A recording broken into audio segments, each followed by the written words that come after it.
Ghana mpenifo abamu mpenifo die bone ena nsemafo edi ayemu enu nti motan nsemafo saa asamo a mebisa mo no ene sei Ghana no ebeye Ghana no efiri hwan Ghana beye Ghana no efiri osagifo Dr. Kwame Nkrumah eso nso mutan yensemafo saa ma wodwon ho a wonte ase eduru abato a nsemafo to aba nti anke wo ye bibi ewo Ghana ese muhu se nsemafo nso yenso ye ka Ghana no ho hwan na si airport no eye osagifo Dr. Kwame Nkrumah ene si sa airport na esi ho a enne mwatono Kotoka International Airport no dinti na mutan nsemafo saa Dr. Kwame Nkrumah ebie nnwuma bebre ewo Ghana enne mwasesani nyina di e dia yem wankasa moja pade edan a osisi wo Accra ni nyina no mwafa ni nyina kese ye no die bone ene ye dia ye abampenifo ebinumo dinti na muta yensemafo saa ma wodwon ho a wonte ase mwasa ba yen yasase so ebebi adwuma nsemafo a ewo kuro no mu no omunya binye adan abampenifo die bone ne ye dia yemo ena musisi ye saa mwasa nya akukuduru se musa ba gi 20 dien acres e dia bebi adwuma foforo na yankesa no ye da ya hu nyame o ye bakoto no ena ye behu nyame die mo bie kurampo mo boy abro ye nsantra ho ema mumra ebebi adwuma foforo ewo ye kurum die bone ena ye dia yemu a motan ye saa Dr. Kwame Nkrumah wanye bi kurampo Ghana man kura ojifa hudi Ghana man Nana Akufo-Addo die bone na nsemafo omaye eduru abato a nsemafo to aba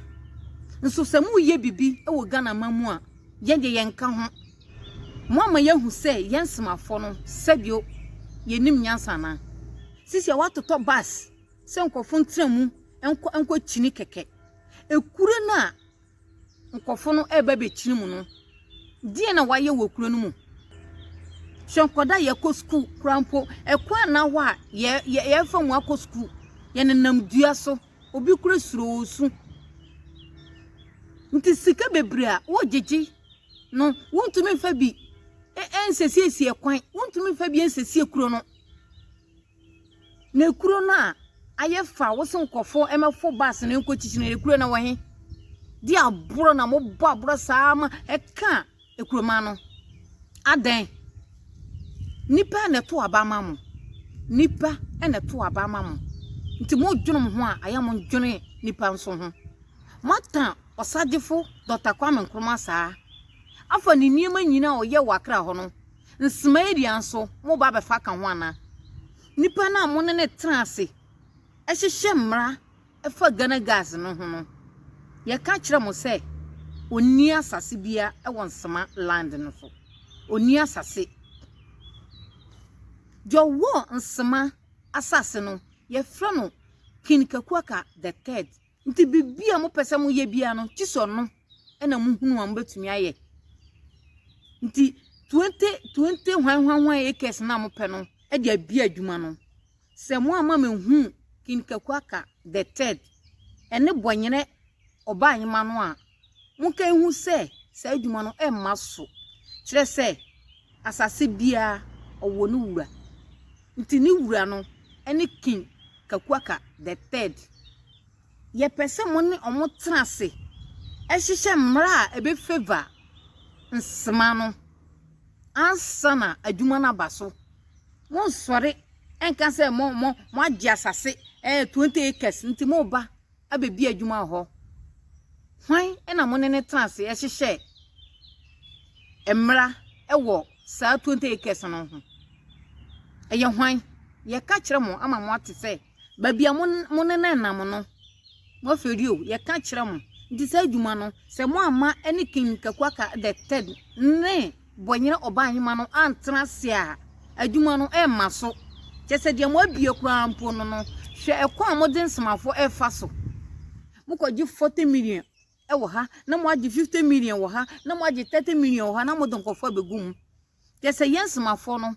ye ni sika ye de betu asa abrabo nti adwuma no mo mfa ye wo mu abra adwuma wo yen asase so no die bone na semafo ye de ayemo enam se yen kasa ye din nti no no mo bu ye se yen semafo de sebieta frache nyansa ebi ni yetrim yenim nyansa but yen no yen pe yen wansam enu nti na ye din no but ye be ma mo hu se yen so no etumi kasa ye be ma mo hu se aduru se eye se yen so ye kasa yes scholarship yen ka ho ye nya bi bibia mo ye bia wo Ghana wona semafo nka ho mo yen afirimu se ye de enya nipa afia ba ne sen ena mo didi yen ya asase so eba ne sen ena mo biebie mu njima wo ya asase so wotan puntrene a wo san nu hu nsuo adan yen semafo de na ye de ayemo aburo ena mo de bo yen semafo otumfo asante hene etumi enya mfaso wo Ghana gas na esi ho no so asante hene o tokumase no Ghana gas o wo hye wo mu na ye wo ya asase no die na mo ye amaye na mo boy abro saa se mo ansesa me se mo anane mo ani anhwe semafo a yesemafo yutu yese emra mo hyehye ye efa Ghana gas no ho no se mo ama yantena se anhyehye emra foforo a de besi wo Ghana gas wo no enya sem ketoa ayeto aba mamu wi a na mom ye hu se yenim nyansa saa yenim nyansa o abatoɔ ebeba so biem na yebehwe na sensemafo no ombeto ama MPP biem a ti se dia na dwono no eti se MPP mpenifo bi na omo adwono na ewu no e no ombeto ama nim nyansa odwono nipa ho no owo abadaye ema nipa no mingindi se obeto aba no ama mu biem yensemafo yebesa ko back akofire CPP nti ye ka kira mamwate eye munuaba Queen Elizabeth nyansa ena ekesa nyansa ena ekesa se mo ansesa afidi mo ye atiansemafo no de a ende yensemafo no ye bema mo hu se ye naye but kom ena ye na nkire se ye nim nyansa Ghana penifo bi no mo di nti na mo ndwono nipa ho saa munye sika na mo de abeto aburechire na burani enya mo so mfaso abra Ghana ekuro na ye poto ewura aye Ghana ma munye sika na mo de abeto aburechire abra Ghana aye poto ewura aye Ghana ma nsuo aye kuro no so poto asku kura nkoda ekọ yenye kwa mfaso a edua na da ho nkoda efoso akọ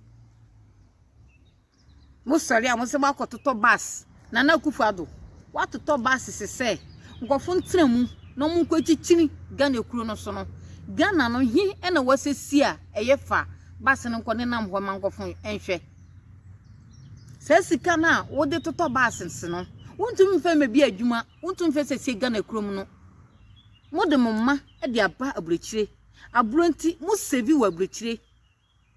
aburonti mu yare na ma baburechi abesam ho yare hospital muntumi emebi ebi wo Ghana dienti na mu mehiafo na hu amane saa ehiafo nso na to abama mu a mudiye nso mu hu kura mpo se enam ehiafo no eso ena sisi amu ababaye mpeni ambatu moni asomo yakoka na mu bodua yakoka yesi wo yomu ade yakoka yesi se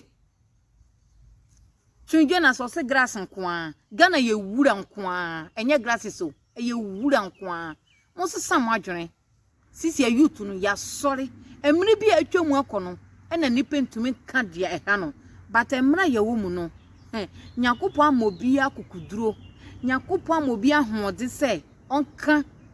dia eha no ewo wiase a ye wo mu no nti ye ka kira momo ate se mo ansesa ye betwum anum saa ma mo hu se yes afede aboro so amaye nti ye ka kire mo ama mo ate mo sesa mo ho beto mo se mo ansesa abampenifo se mo ansesa ye betwu mo anum sa ama mo asesa eyemu nuaba Queen Elizabeth ena mo ate nka nyasa ena ekesa no da foforo mo besa atemenka